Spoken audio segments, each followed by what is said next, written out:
Hello, let's start with chopping up some garlic. You can also add ginger if you have some, but I don't actually have ginger at this time, so we are only going to use garlic. Add a cube of any seasoning cube of your choice.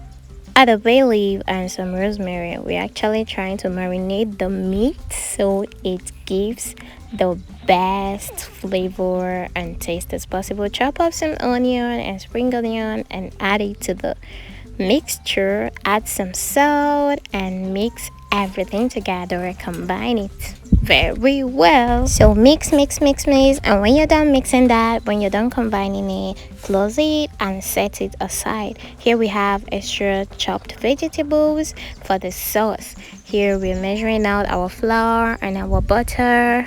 Here, adding your butter in the flour. I'll be adding the full measurement, the recipe in the description box. Here, try to combine the flour and the butter, the margarine actually, till you get a breadcrumb like texture like this, and then you go ahead to add in your water. Be very careful when you're adding the water.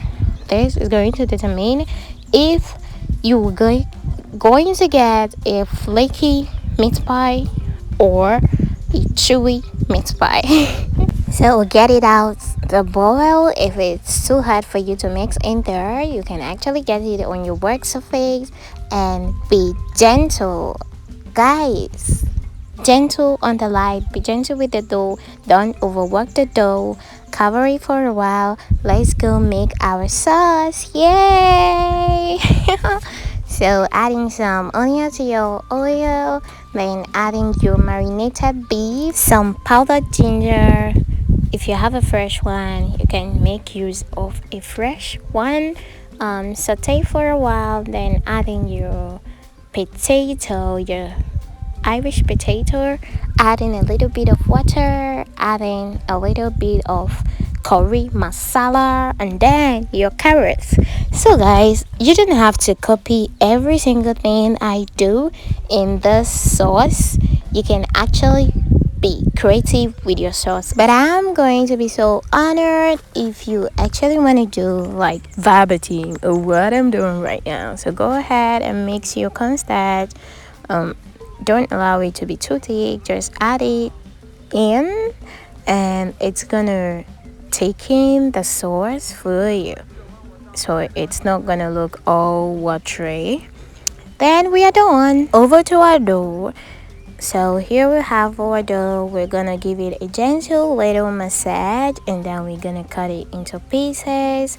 This is going to serve you for both personal and commercial purpose. Yeah. But guys, something happened with this particular one. It was my customers were like, okay, we get it, things are actually expensive, but you can decide to make the crust a little bit thicker. We are going to pay double, but don't just make it this thin next time. I'm not gonna lie, guys, it might look a little bit thick from the camera, but it was really thin, like not thin, but it was thin. So guys, you can double the size of my dough here. If you want to make yours really thick, like thicker than mine, if that's what your audience want. But some people do like it that thin though. I don't know, some people, because I do. So guys, if you're still watching at this point, I can only say I love you so much and thank you for sticking around. You are the OG. Yay! So guys, if you have more questions, like if you have any question about the commercial part, if you are a student and you want to start up or meat pie business or even a buns business, any pastry business, just do hit me with your questions and I'm going to give you my honest explanation from experience. Remember, from experience. That's what I did in school. Bye.